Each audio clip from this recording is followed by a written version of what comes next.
প্রিয় ছাত্রছাত্রীরা, আজকে আমি তোমাদেরকে এই ভিডিওর মাধ্যমে ক্লাস 8-এর ইতিহাসের যে সমস্ত প্রশ্নগুলো দেওয়া হয়েছে 2025 সালের রায়মার্টিন প্রশ্নবিচিত্রাতে স্কুল নম্বর 2, এই 2 নম্বর স্কুলে, সেগুলো আমরা আলোচনা করব। পেজ নম্বর 260 সমস্ত প্রশ্নের উত্তর আমরা আলোচনা করবো আজকে এই ভিডিওর মাধ্যমে। তোমরা ভিডিওটা শুরু থেকে শেষ অবশ্যই দেখবে এবং চ্যানেলে যদি নতুন হয়ে থাকে অবশ্যই তোমরা চ্যানেলটাকে সাবস্ক্রাইব করে রাখবে। পরবর্তী যে স্কুলগুলো আছে সেগুলোর প্রশ্নোত্তর পাওয়ার জন্য, এবং এর আগের স্কুলের প্রশ্নোত্তর আমরা আলোচনা করে দিয়েছি, তোমরা প্লেলিস্ট থেকে পেয়ে যাবে। সেই প্রশ্নোত্তরগুলো অবশ্যই দেখে নেবে এবং এই প্রশ্নোত্তরের পিডিএফ তোমরা পরবর্তীতে আমাদের টেলিগ্রাম চ্যানেল থেকে পেয়ে যাবে। ডেসক্রিপশনে আমাদের টেলিগ্রাম চ্যানেলের লিঙ্ক দেওয়া হয়েছে। তো 2 নম্বর স্কুলে দেখো, একের দাগের প্রশ্ন, নিচের প্রশ্নগুলির উত্তর দাও। প্রথম প্রশ্ন আছে কি, কত খ্রিস্টাব্দে সম্রাট ঔরঙ্গজেব মারা যান? তাহলে কত খ্রিস্টাব্দে সম্রাট ঔরঙ্গজেব মারা যায়? তাহলে এরা কত? 1707 খ্রিস্টাব্দে সম্রাট ঔরঙ্গজেব মারা যান। এর পরের প্রশ্ন দেওয়া হয়েছে, কার নেতৃত্বে অযোধ্যা একটি স্বশাসিত আঞ্চলিক শক্তি হিসেবে গড়ে ওঠে? তাহলে এটা হবে কি? এটা হবে সাদাত খান।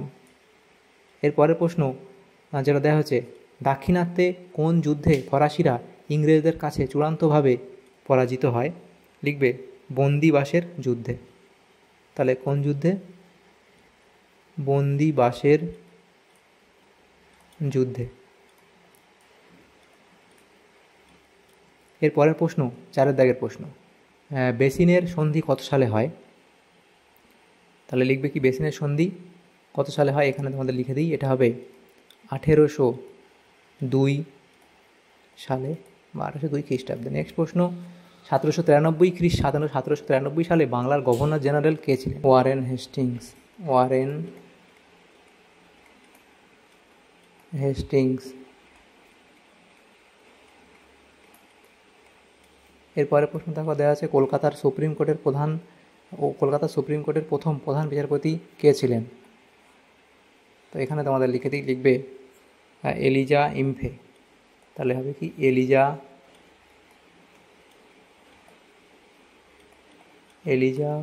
ইমফে।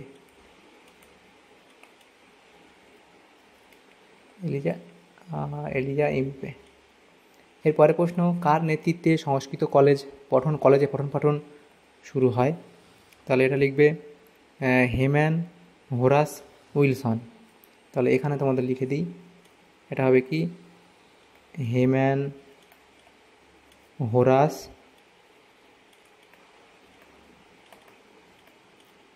উইলসনের নেতৃত্বে।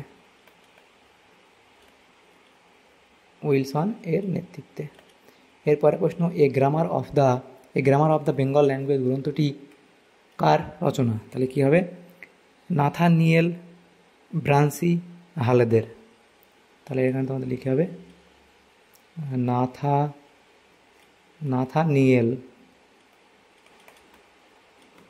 Nathaniel Brassey হালেদের। এরপরের যে প্রশ্ন, 2 দাগের প্রশ্নগুলো নেক্সট পেজে আলোচনা করব। তো 2 দাগের যে প্রথম প্রশ্ন ছিল কি, ব্রিটিশ প্রেসিডেন্সি ব্যবস্থা কাকে বলে? তো এই অবধি তোমরা লিখবে, তাকে ব্রিটিশ প্রেসিডেন্সি ব্যবস্থা বলে। আমলা কাদের বলা হয়? এই অবধি লিখবে। এরপরে চুঁইয়ে পড়া নীতি বলতে কী বোঝো? পাশ্চাত্য শিক্ষা বিস্তার সূচনা ব্রিটিশ সরকারের পক্ষ থেকে বলা হয় যে বাংলার উচ্চ মধ্যবিত্ত শ্রেণীর মধ্যে ইংরেজি শিক্ষার প্রসার ঘটানো হলে ওই উচ্চশিক্ষিত লোকেরা সাধারণ জনগণের মধ্যেও তার বিস্তার ঘটাবে। ফিল্টারের জল যেমন উপর থেকে পরিশ্রুত হয়ে চুঁইয়ে নিচে নামে, তেমনই সমাজের উচ্চ স্তর থেকে নিম্ন স্তরে শিক্ষা বিস্তারের এই নীতিকেই চুঁইয়ে পড়া নীতি বা ফিল্ট্রেশন থিওরি বলা হয়ে থাকে। এরপরে প্রশ্ন ছিল 3 দাগের প্রশ্ন, ফারুকশিয়ারের ফরমানের গুরুত্ব কী? তাহলে ফারুকশিয়ারের ফরমানের গুরুত্ব লিখবে বাংলায় অবাধে বাণিজ্য করা, বাংলায় ক্ষমতা দখলের পটভূমি ইত্যাদি। এবং 2 দাগের প্রশ্ন ছিল এখানে যে দ্বৈত শাসন ব্যবস্থা বলতে কী বোঝো, সেটা এই অবধি লিখবে। তারপরে 4 দাগের যে প্রশ্নগুলো আছে, দ্বৈত শাসন ব্যবস্থা লিখে এই অবধি পরের পার্টটা লিখবে, যে দ্বৈত শাসন ব্যবস্থা বা দ্বৈত বা দ্বিকেন্দ্রিক শাসন এবং প্রবর্তনের কারণ ইত্যাদি পয়েন্টগুলো করে এই অবধি লিখবে। 4 দাগের যে প্রশ্নগুলো ছিল, 3টে প্রশ্ন আলোচনা করবো নেক্সট পেজে। তো প্রথম যে প্রশ্ন ছিল, পলাশির যুদ্ধ এবং বক্সারের যুদ্ধের মধ্যে কোনটি বেশি গুরুত্বপূর্ণ বলে তুমি মনে করো? তোমার উত্তরের সবকে যুক্তি দাও। তো এই পয়েন্টগুলো তোমরা এখানে করে দেবে। দেখো যে ভারতের ব্রিটিশ কোম্পানির ক্ষমতা বিস্তারে বক্সারের যুদ্ধের গুরুত্ব, কারণ কি সামগ্রিক ফলাফল ও গুরুত্বের বিচারে পলাশির যুদ্ধের তুলনায় বক্সারের যুদ্ধ ভারতের কোম্পানির আধিপত্য প্রতিষ্ঠার ক্ষেত্রে বেশি গুরুত্বপূর্ণ। সেজন্য এখানে দেখো এখানে যাচ্ছে যে বক্সারের যুদ্ধের যে গুরুত্ব, সেটা এই পয়েন্টগুলো করবে, 4টে পয়েন্ট এখানে দিয়ে দেবে। এরপরে 2 দাগের প্রশ্ন ছিল কি কোম্পানির আমলে পুলিশি ব্যবস্থা সম্পর্কে একটি ধারণা দাও।